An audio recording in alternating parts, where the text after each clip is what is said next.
John Marshall, who was president of the Kresge Foundation and on the board of the council, had previously worked for a community foundation in Rhode Island, I believe. And he was quite aware of the value, having worked at that Rhode Island Community Foundation, of having a community foundation. And he was concerned that we did not have an active community foundation in the southeastern Michigan. And we were all aware of the Cleveland Foundation, which is not too far away, and the great work that they were doing. And so that was sort of the example that we all thought of, is why doesn't Detroit have something? Here Cleveland is a smaller city than Detroit, and they have this huge community foundation that is just doing great work.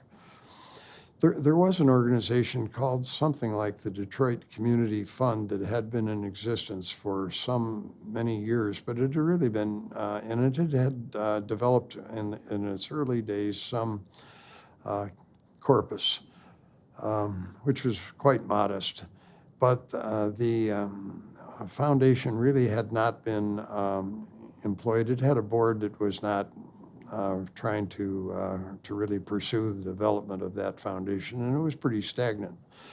So we thought, John Marshall thought, well, maybe we could do something to either get that foundation activated or to create a new one. So he called together a meeting of Dottie and myself, and the three of us spent some time, I remember, in my office, and the three of us discussed how we might think about this concept, and we all agreed without any hesitation that we should do something for southeastern Michigan, particularly Detroit was our focus. And so at that time we decided, well, who would be the best person that we can think of to lead this effort? And amongst the three of us, that we agreed that my brother Gil Hudson would be the best person to lead an effort to try to establish a revitalized or a new community foundation, because he had very strong business contacts in the community. He was very philanthropically involved and very involved in civic ways. And so we talked to him, and he agreed that he would be interested and willing to do that. And so that was pretty much the extent of my involvement, is just up until that point.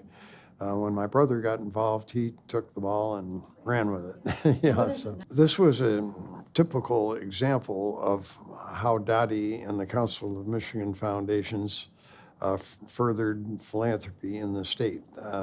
She was very active in helping the Community Foundation for Southeastern Michigan in getting established, and her work was very helpful in getting that going. And so this has been done over and over and over throughout the state of Michigan with getting community foundations established. This was probably the biggest effort, but there were many other successful community foundations that were established with great help from Dottie and from the council.